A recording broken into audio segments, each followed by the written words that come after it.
नमस्कार, मैं हूं डॉक्टर रिम्पी सरीन और मेरे साथ है renowned medical oncologist doctor Jatin Sareen. हम लोग आज यहाँ पे एक विशेष मुद्दे पर चर्चा करना चाहते हैं और वो है कीमोथेरेपी से होने वाले साइड इफ़ेक्ट्स। हम जब भी किसी पेशेंट को कीमोथेरेपी प्रिस्क्राइब करते हैं, पेशेंट को या उसकी फैमिली को, तो सबसे पहले जो क्वेश्चन उनके जहन में आता है वो ये होता है कि सर, हमारा जो पेशेंट है बहुत कमज़ोर है, वीक है और वैसे ही इतनी बड़ी बीमारी से ग्रस्त है, तो क्या वो कीमोथेरेपी झेल पाएगा या नहीं। तो उनको समझाने के लिए हमारे पास एक ही आंसर है कि जितनी रिसर्च और एडवांसमेंट कीमोथेरेपी में और कैंसर के ट्रीटमेंट में हुई है, उतनी ही रिसर्च उसके होने वाले साइड इफ़ेक्ट्स को हैंडल करने के लिए हो गई है।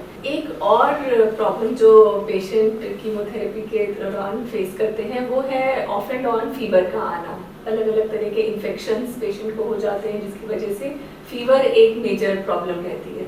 तो इसके लिए आप कैसे मैनेज करते हैं और क्या रिकमेंडेशन है पेशेंट के लिए? ठीक, तो फीवर एक अगेन एक हाइपर सेंसिटिव रिएक्शन होता है कीमोथेरेपी का। दूसरा ये हाइपर सेंसिटिव रिएक्शन होता है जो हम कीमोथेरेपी के बाद उनके ब्लड काउंट्स ना गिरे उसके लिए हम कुछ इंजेक्शन यूज़ करते हैं जिनको हम ग्रोथ फैक्टर्स कहते हैं। तो ये फीवर और बल्कि कई बार ये जो ग्रोथ फैक्टर्स हैं ये पेशेंट को ज़्यादा तंग कर देते हैं बजाय कि कीमोथेरेपी के।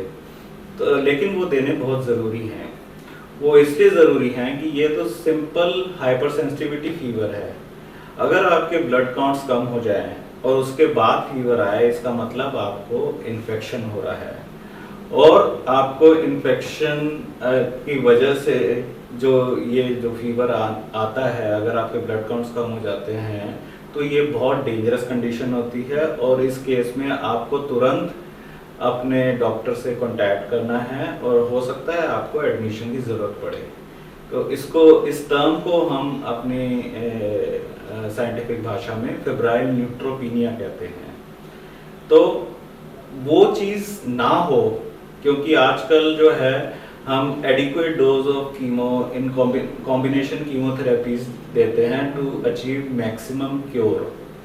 तो उसके लिए हमें एडिक्वेट डोज जब देनी है तो शरीर को इतना सक्षम बनाना ज़रूरी होता है कि हम एक पेशेंट वो झेल सके, उसके ब्लड काउंट जो हैं रिकवर कर सकें टाइम पे, ताकि हम हर 21 दिन बाद वो डोज हम रिपीट कर सकें। तो ये बहुत ज़रूरी चीज़ होती है।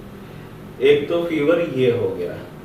दूसरा कई पेशेंट्स कंप्लेन करते हैं कि हमें जिस वेन में कीमोथेरेपी दी गई है उस वेन में एक तो कलर चेंज हो गया है, स्वेलिंग आ गई है, रेडनेस हो गई है।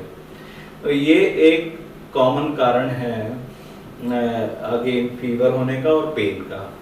तो इसके लिए बेस्ट ये हम एडवाइस करते हैं पेशेंट्स को कि जिनकी हमें वेन्स वगैरह कीमोथेरेपी देने के लिए या नसें वगैरह नहीं मिलती, उनके लिए हम सेंट्रल वीनस डिवाइसेस होते हैं जैसे कि कीमोपोर्ट या फिर पिक लाइन हम एडवाइस करते हैं कि वो डलवा लें ताकि हम कीमोथेरेपी उनको आसानी से दे सकें। फीवर से बचने के लिए, इन्फेक्टिव फीवर से बचने के लिए पेशेंट के लिए एक रिकमेंडेशन है कि उन्हें पर्सनल हाइजीन का बहुत ज़्यादा ध्यान रखना होता है। और अगर आसपास कोई बीमार व्यक्ति है जिनको किसी भी तरह का इन्फेक्शन है तो उनसे बच के रहें।